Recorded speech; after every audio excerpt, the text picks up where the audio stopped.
Councillor Fay Sinclair. And Fay is also a first-time speaker. Welcome, Fay.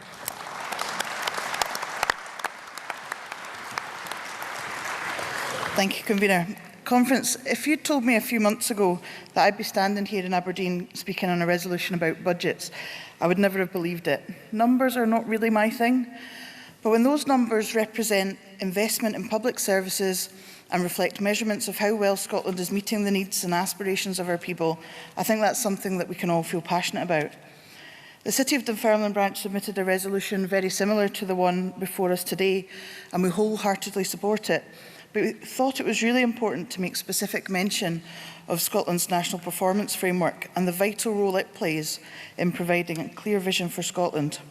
The broad measures of national wellbeing cover a range of economic, health, social and environmental indicators that set out a vision for a successful Scotland based on values beyond simply measuring GDP.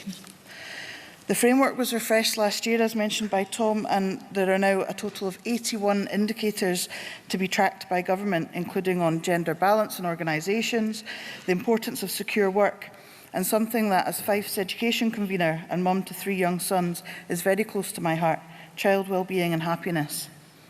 So there's real power behind these numbers, and I want to quickly mention just one area where linking the Scottish budget to this framework can make a real difference. At its outset, about 10 years ago, the National Performance Framework drew a focus to the importance of early years. There's an indicator that looks at the number of children reaching their developmental milestones by 30 months. But when digging into that data, it was discovered that only 65% of children were actually having those developmental milestone checks. So how could we know whether they were reaching them? Now the Scottish Government is supporting the delivery of a new universal health visiting service that gives families better access to health visitors and helps ensure that the health and wellbeing of preschool children. This is backed up by investment in 500 new health visiting posts across Scotland.